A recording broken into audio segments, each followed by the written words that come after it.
Yo, so can a narcissist live a sober life? Maybe a physically sober life, but not a spiritual one. It's a such thing being called drunk with power. And the only thing is, whoever's supplying him is supplying him the drunkenness, the liquor. So technically, they're never really living a sober life. When you're intoxicated, you're not living in reality. You can give the narcissists so much power that they're intoxicated with it. That's why I tell everybody who go through a breakup, take accountability for even pouring into the narcissist in the first place. That's what you're doing. You're pouring into them. They get drunk with power, and now they're under the influence of the illusion that they created. And that's why I'm saying, when they're under the illusion, you're not living in reality. So actually, when you're trying to withdraw or start being a narcissist, you got to go through your own spiritual rehab. And in the midst of this rehab, that means you're no longer trying to develop the power of other people. You're only tapping into the power that you have within yourself. So actually, short and sweet, no, they don't live sober lives. But I will tell you this, most of them are physically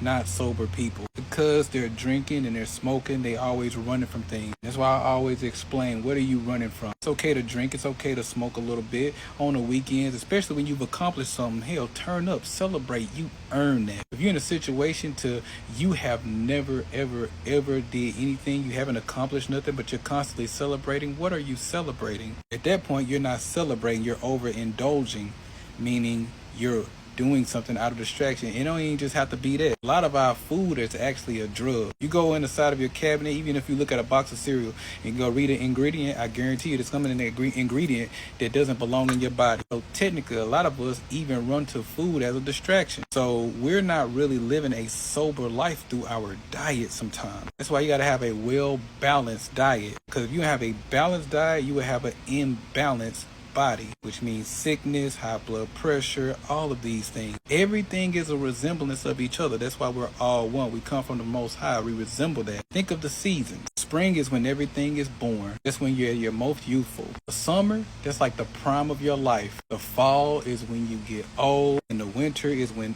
everything dies. We resemble nature in so many ways that you can't even imagine. So even in the midst of this situation, understand this.